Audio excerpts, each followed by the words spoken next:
Bengal election का result क्या आया, लोग तरह तरह की बातें करना शुरू कर दिए।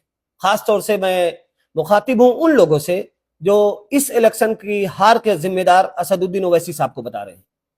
इतनी सारी सीट, 200 प्लस सीट में 10 सीट लड़ने वाले असदुद्दीन ओवैसी साहब टीएमसी को हरा दिए। क्या गजब का यार लॉजिक लाते हैं। इतने दोगले लोग मैंने अपनी लाइफ में नहीं देखा। और हाँ, मैं कोई एमआईएम वाला समर्थक नहीं हूं, लेकिन मुझे जो चीजें सही लगती हैं मैं उस पर खुलकर बात करता हूं। मैं बात इसलिए जरूरी कर रहा हूं क्योंकि जब मैं इलेक्शन वहां पर हुआ था, जब वोटिंग पड़ रही थी, तो मैंने वहां पर कैंडिडेट के जो नाम देखे थे उस पर मैं बड़ा हैरान हो गया। आप लोग यकीन करें, जहां पर मुस्लिम बाहुल्य इलाका है वहां से एक मुस्लिम कैंडिडेट को हराने के लिए 7 से 8 मुस्लिम कैंडिडेट उतरे थे। क्या वो आठों असदुद्दीन ओवैसी साहब ने उतारे थे? नहीं। वहां पर समाजवादी पार्टी के थे, वहां पर निर्दलीय थे, वहां पर एनसीपी के थे। हर पार्टी ने अपना अपना कैंडिडेट उतारा था। तो फिर सवाल सिर्फ असदुद्दीन ओवैसी साहब पर क्यों? वो भी सिर्फ और सिर्फ 10 सीट के लिए। पहले तो आप लोग इतनी बड़ी गलती करते हैं, मुसलमानों की क़यादत को आप लोग लगातार नजरअंदाज करते हैं।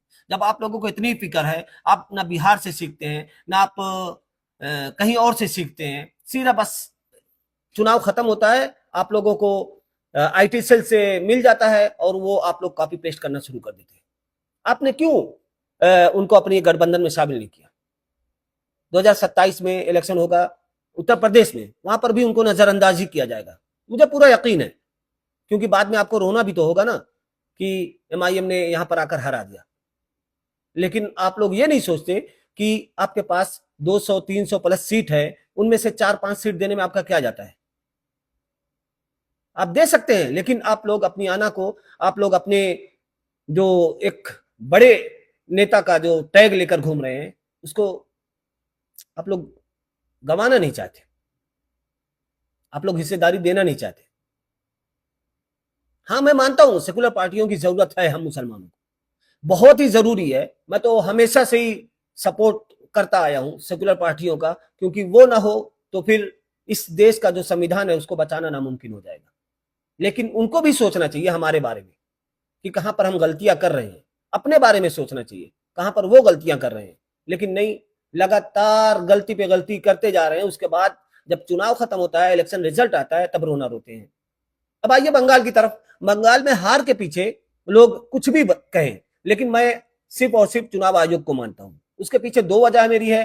पहली, जो इलेक्शन कराया गया, जो वोटिंग का दिन था, उस पर जो दल बल का प्रयोग हुआ, पहला वो। और दूसरी जो सबसे बड़ी वजह यह है कि एसआईआर में मैं देखा 43 सीट ऐसी है, 43 सीट यानी 43 सीट पर जब मैं देख रहा हूं बीजेपी जहां से जीती है, वो मार्जिन जो है वो एसआईआर में नाम कटने की आधी है। यानी जितने वोट से बीजेपी जीती है उससे डबल नाम काटा गया एसआईआर में। 43 सीट, 34 सीट ऐसी है कि जितने वोट से, जितने मार्जिन से बीजेपी जीती है, उतना ही नाम एसआईआर से कटा है। यानी अगर आप देखेंगे 34 और 43 मिलाकर तो 77 सीट हो जाती है। ये जो एसआईआर के नाम के कटने के पीछे हार टीएमसी की हुई है। जब ये एसआईआर हो रहा था तब नेता अपने घरों में एसी में मस्त सो रहे थे। उस वक्त इनको होश नहीं था कि एसआईआर हो रहा है, हम अपने इलाके में घूम घूम कर जिसका नाम कटा है उनका नाम जुड़वाने में मदद करें। नहीं, ये सोच रहे थे कि चलिए उनका अपना मामला है, वो लोग अपना समझेंगे बूझेंगे, जिसका काम वही समझे। और जब आज हार हुई है तो फिर रोना किस बात का? रो क्यों रहे हो भाई?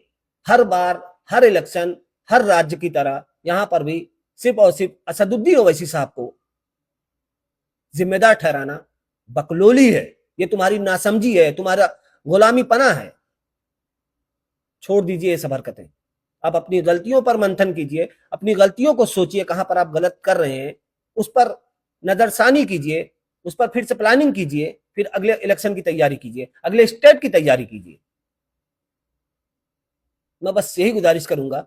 खास तौर से मैं समाजवादी पार्टी का बहुत कट्टर समर्थक हूं और मैं अखिलेश यादव से भी गुजारिश करता हूं, 2027 के इलेक्शन में अगर आप एमआईएम को नजरअंदाज करते हैं तो फिर मुझे इस बात बहुत ही दुख के साथ कहना पड़ेगा कि पार्टी को कम से कम 30 से 35 सीट का नुकसान होना तय है। दूसरी चीज, अगर कोई इलेक्शन में एमआईएम को वोट देता है हम डेमोक्रेटिक देश में है, हम भारत में है, जहां पर लोकतांत्रिक देश है, सबको आजादी है इलेक्शन लड़ने की, चुनाव में खड़े होने की और वोट देने की। फिर असदुद्दीन ओवैसी से सवाल करने वाले ये कौन लोग होते हैं? वो आजाद भारत के आजाद नागरिक हैं, वो जहां से चाहे इलेक्शन लड़ेंगे, जहां से चाहेंगे अपना कैंडिडेट खड़े करेंगे, जहां से चाहेंगे जो चाहेगा उनको वोट देना वो देगा। अब ये सेकुलर पार्टियों पर निर्भर है कि आप अच्छा काम अगर करेंगे तो कोई क्यों ओवैसी को वोट देगा। आप कुछ ना कुछ जरूर गलत करते होंगे, तभी ना लोग भागते हैं ओवैसी के पीछे। तो आप लोग अपने ऊपर भी सोचिए और लोगों को आजादी दीजिए, वो जहां चाहे वोट कर सकता है। और लोगों को भी समझना चाहिए कि जहां पर वोट का बंटवारा हो वहां पर कौन सा कैंडिडेट मजबूत है उसके साथ आना चाहिए। मैं खासतौर से वोटरों से रिक्वेस्ट करूंगा। बाकी आप लोग समझदार हैं, आप लोग से बेहतर मैं क्या जान सकता हूं ना, मुझे इतना इंटरेस्ट है इन सब में। बस मुझे जो सही लगता है मैं उस पर बात करने के लिए खुलकर आया। और आज मैं एमआईएम की सपोर्ट में सिर्फ इसलिए बोल रहा हूं क्योंकि इलेक्शन में एमआईएम ने बिल्कुल नहीं हराया है। वो सिर्फ 10 सीट से इलेक्शन लड़ी थी एमआईएम, वहां पर हारी है। और बाकी जो एसआईआर का जो खेल था, जो इलेक्शन कमीशन का जो खेल था, वहां पर उस पर काम ना करना टीएमसी की हार की वजह बनी है और कुछ नहीं।